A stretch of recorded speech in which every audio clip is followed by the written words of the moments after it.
Hello and good evening. Today with us we have a very important personality, a writer, an entrepreneur, a nature lover, a trekker, and overall a leader.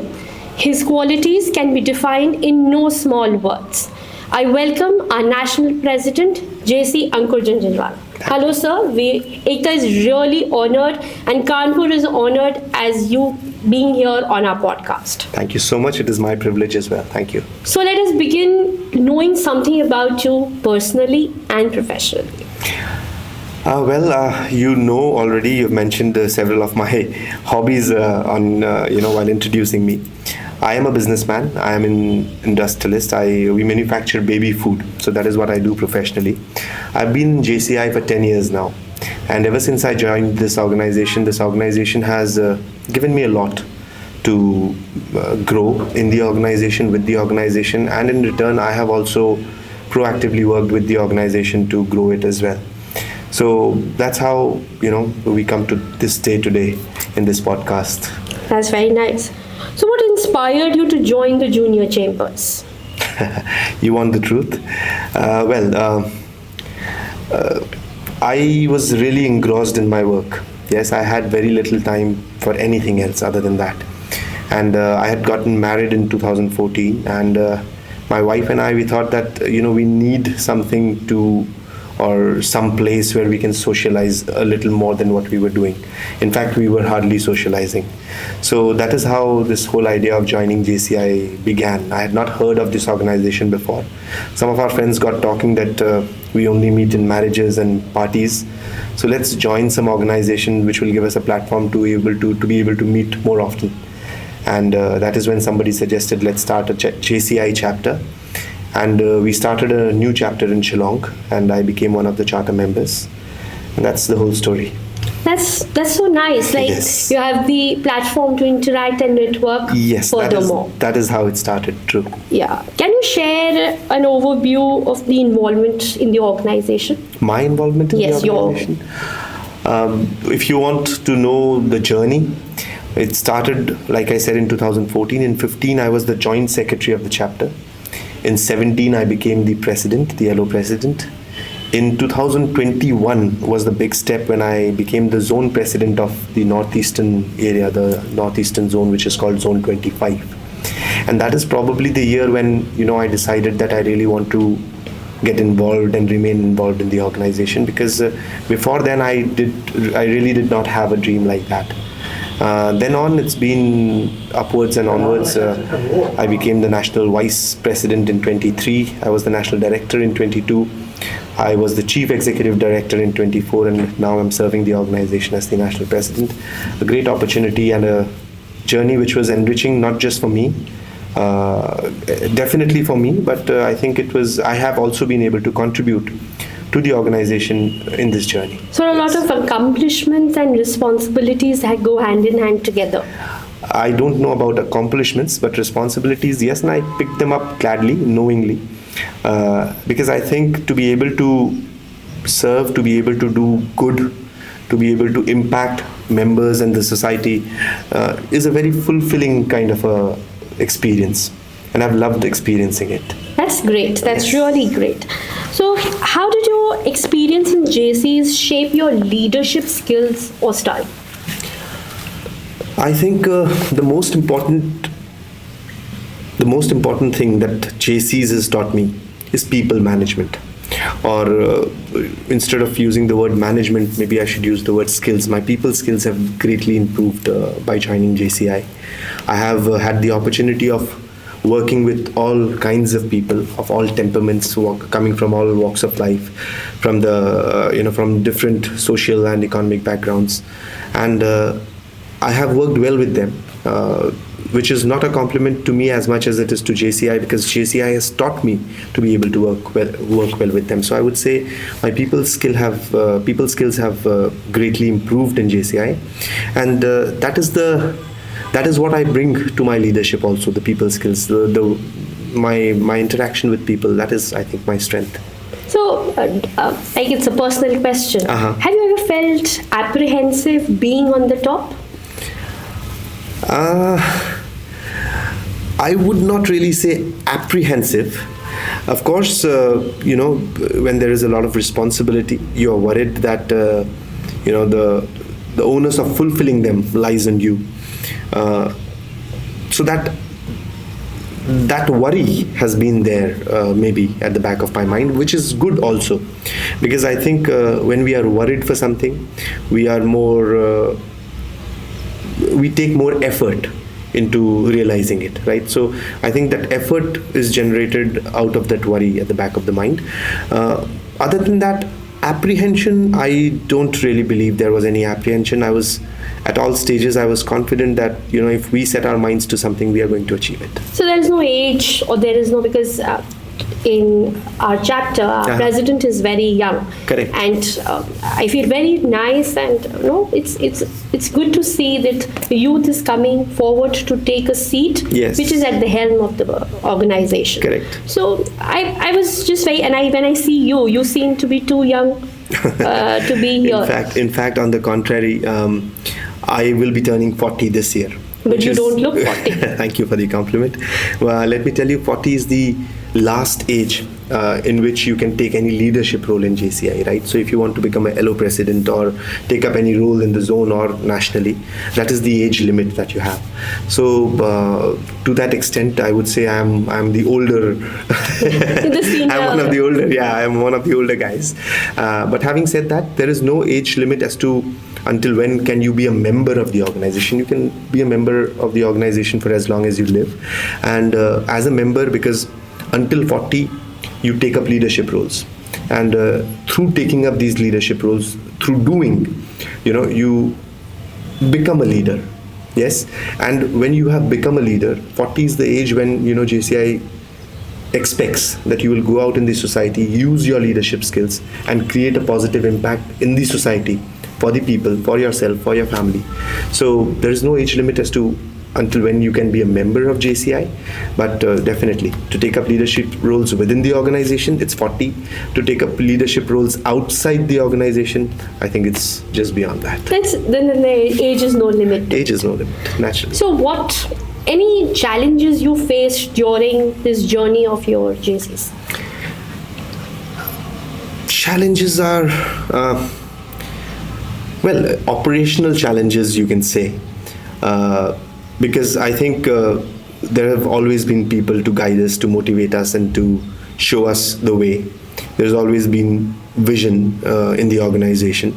So operational challenges, when you're doing something and then suddenly there is a hurdle, those kind of challenges are a regular occurrence, I guess. But these are the same challenges that make you strong. Yes, if for example, I'm a national president, or for example, Pranit is the local president, and if at all there were no challenges in the year, if everything went smoothly, then what would be the difference between the Pranit who started the year and the Pranit who ended it, or the Ankur who started the year and the Ankur who ended it? It is these challenges who add to your person, your personality, your character, so that at the end of the year you are a slightly better person.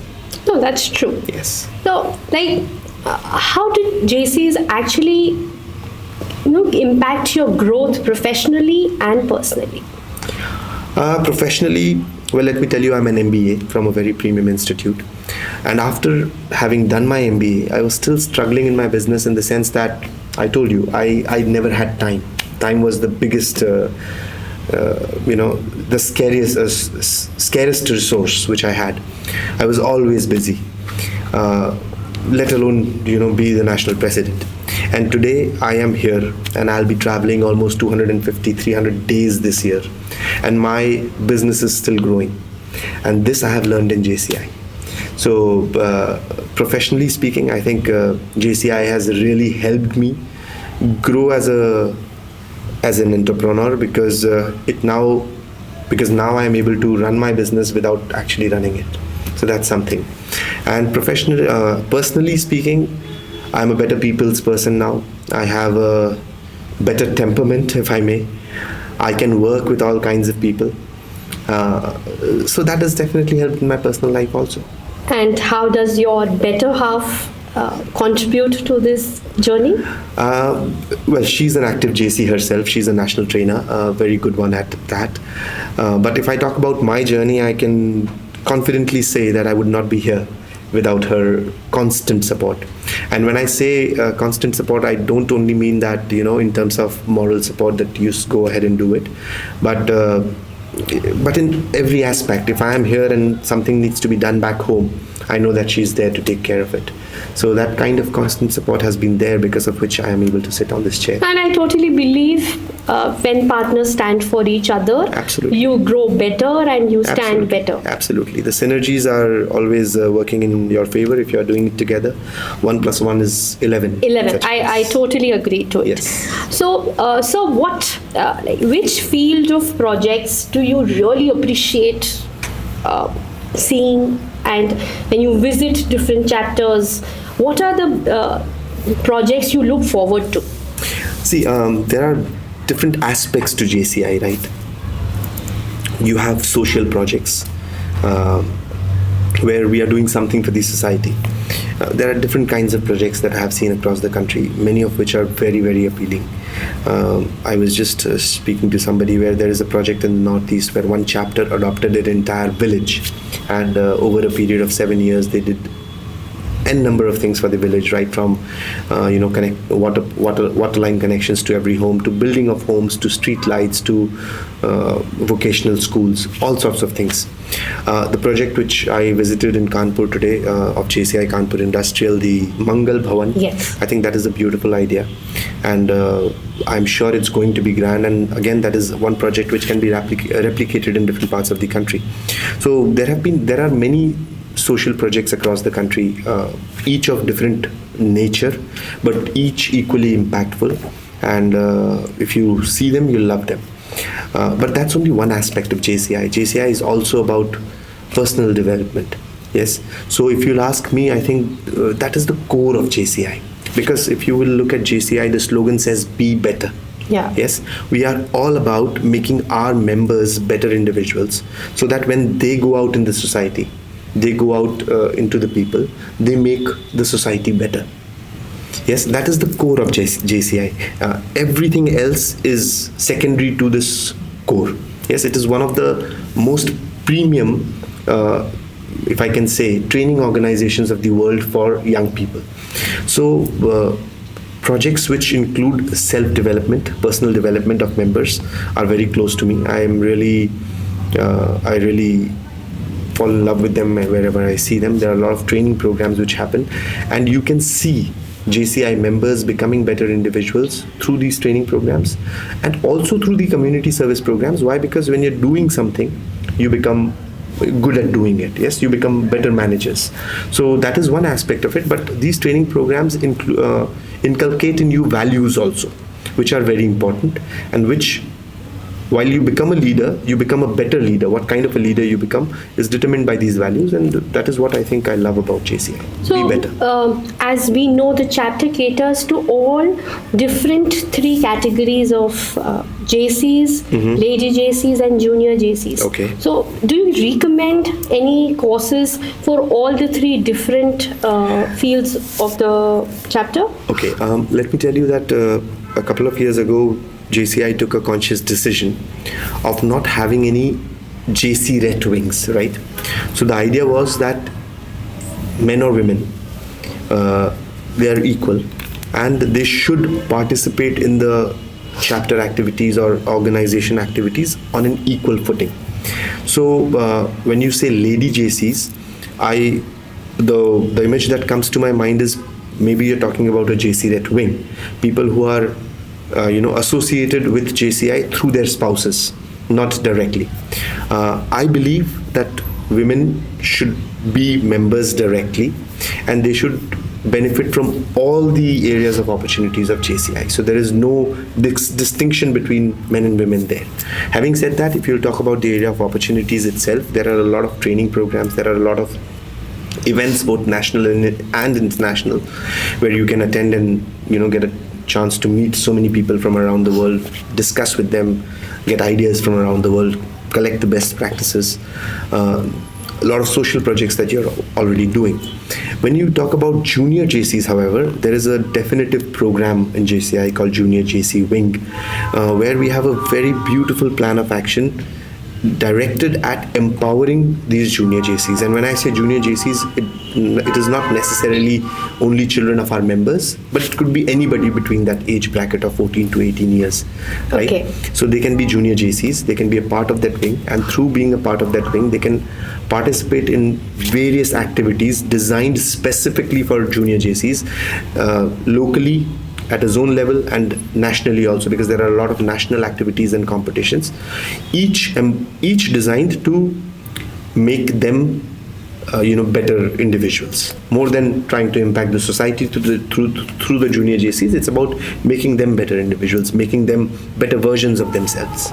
Okay, that means Kanpur is doing, to your insight, I would definitely say 2 points which you put up, that ladies should also be a part. Absolutely. Directly. So I'm an individual person, my husband passed away a few years back. I'm an individual member to the chapter, and the chapter had invited me individually, so I'm an individual member. So JCI in Kanpur has always taken this front foot that they never leave. They follow the rule of we are a family. Once there, you are a Always family. there. You are Absolutely. always there. Absolutely. So I was That's beautiful. welcomed as an individual to the chapter. And this year with Ekta, we have followed a trend of giving internships to students of high school, so that they, I feel the newer generation has more caliber than us. Absolutely. And to prove their insights, we have given the format of Ekta to them to present their outlook of how Ekta could be. Okay. So this time, our interns have worked and laid out our Ekta. That is our in-house publication. Great. And the podcast is being done by our senior ladies. So this is how I think we actually, what you are giving us, so we are following certain steps of what you are saying. Absolutely. So, so during your journey, what do you think is your legacy which you would really look up to? To be honest, I don't really believe in leaving behind a legacy, because maybe, if I am interpreting it correctly, leaving behind a legacy would mean doing something so unique that others have not been able to replicate it. And if I have done something which others have not been able to replicate, and if it was a good thing, then I think it, in a sense, is a failure. Why? Because an organization should always grow, and we should always strive towards the growth of the organization as a whole, year on year, and not just look at our tenure or my role and what am I supposed to do? Did I excel in it? Did I create a record that nobody could break? That's a failure. I should create a record, but when I'm creating a record, or when I'm building a legacy, alongside I should also build a foundation upon which others can, or the succeeding years, the succeeding people can build even greater and higher towers. So leaving behind a legacy that people will remember in terms of a record, I really don't think that is something I want to do. All right, that's I think that's a great point of view which you have, and we truly respect that. So, what are the fondest memories you have in your your journey in JCS? It'll be very hard to pinpoint any one. No, you can pinpoint a few. There have been many moments, because if I can, I think today, if I look at my closest of friends, I'll find that more than 80% or maybe 90% of them are JC members. Yes, that is the kind of friendship that I have built in the last 10 years. And I would go on to say that not only friends, some of them are as close to me as family. While we say the entire JCI is a family, but still. So I do share a lot of memories with these close people, whom I have, who have joined my life and who have become an important part of it over the last few years. And there are quite a few such memories. But if I talk about JCI and what are the things that have really touched me in JCI, I think some instances that immediately come to my mind is, for example, there was a gentleman from my own chapter, and his father was unwell, and they had they had gone to Hyderabad for treatment, and he did not know anybody there, but just because he was a JC, and he got that reference, that, and he called up some people that, you know, I'm a JC, and I'm here in Hyderabad, and I need some assistance whatsoever that may be. And it was really touching that quite many JCs from Hyderabad were there with him throughout the period of the treatment, and they did not let him feel for one instance that he did not have family there. You know, food in the hospital from home on all days, or whether it is any kind of medical assistance required or any kind of support required in Hyderabad, people were there all the time, and they did not know him, but the only connection they had was that he's a JC, and that was enough. That's so nice to know. That was enough. That's just a feeling of being a part of a family. Absolutely. And I think when you talk about JCs, it's somewhere you feel that every corner and every place you have a family, and if you need, people are there for you. 100%. So, sir, I've heard you write articles also, and that's a creative hobby which you have, as well as trekking. So you're adventurous as well as an writer. So how did this inculcate? I very hard to pinpoint as to how did it start, but for as long as I remember. Now at this age, I'm 40. I have enjoyed doing both of those things. Trekking has been a hobby for a long time, and I've done a lot of treks in India, solo and in groups.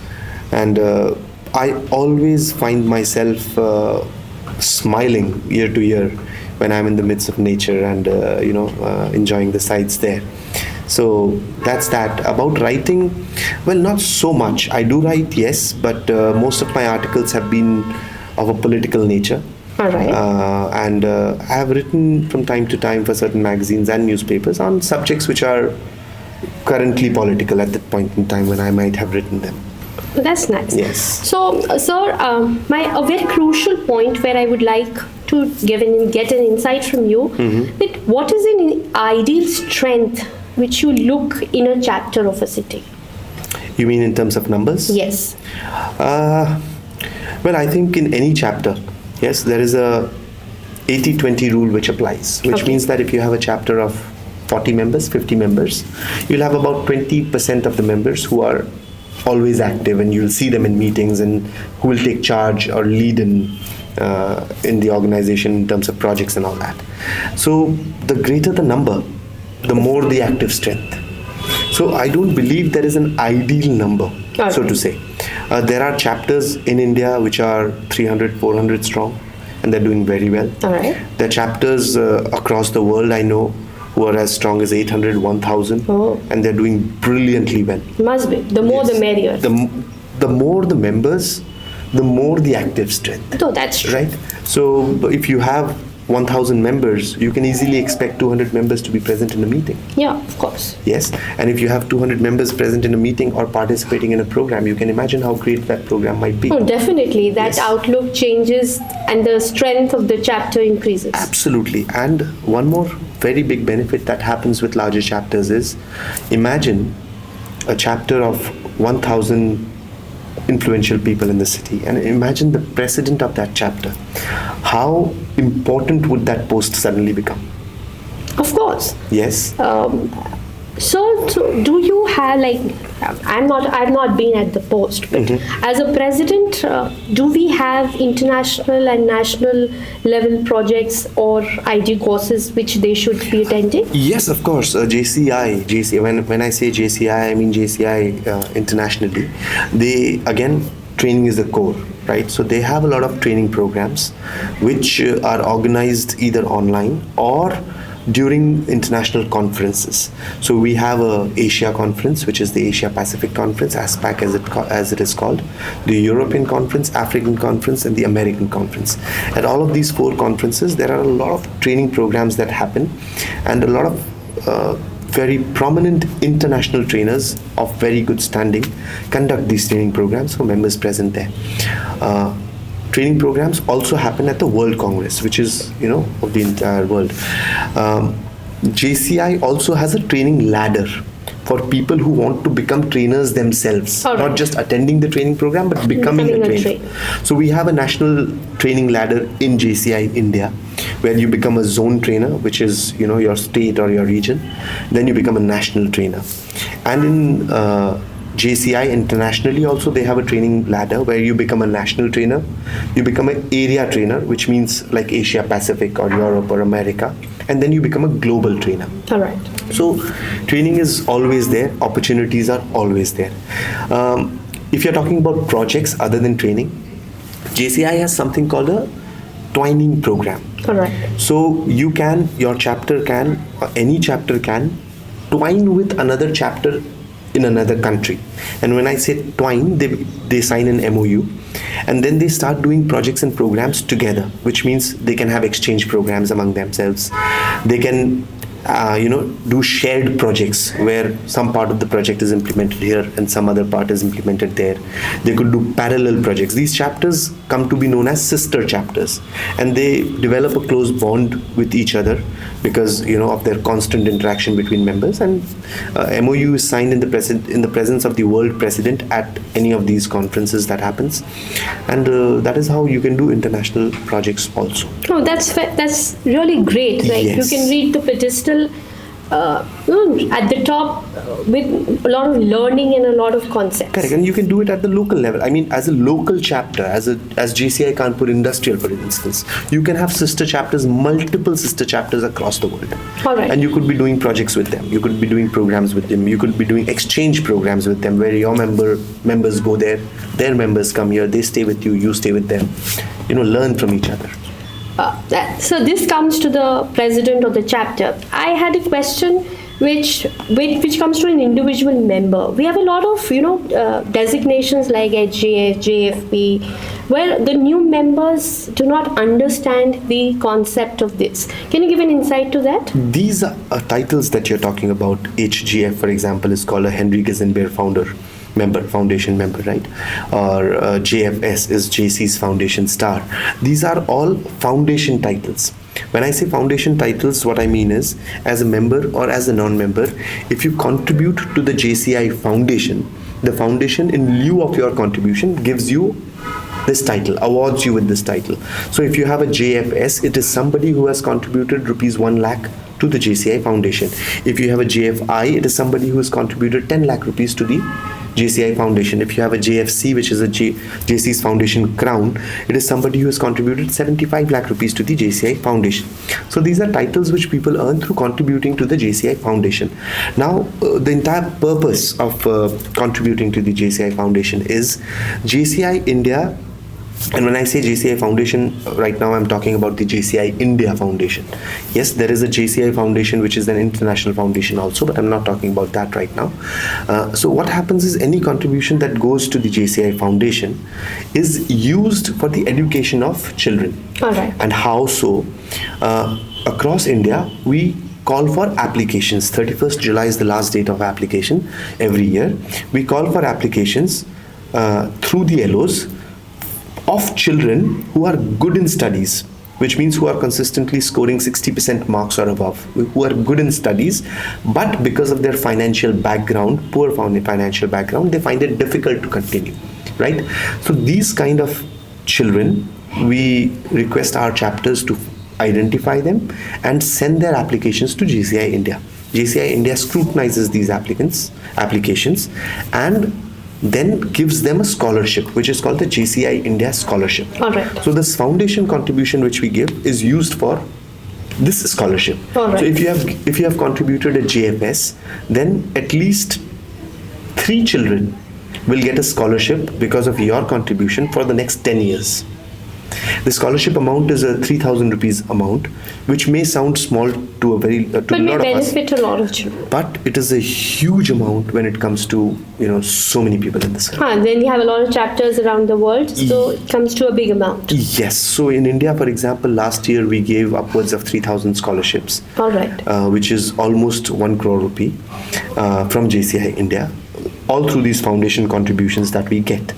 We also gave another scholarship which is called Empower Her, which is given to 100 female students for 4 years. Same student will get it for 4 years. This is a scholarship of 1,000 rupees per month.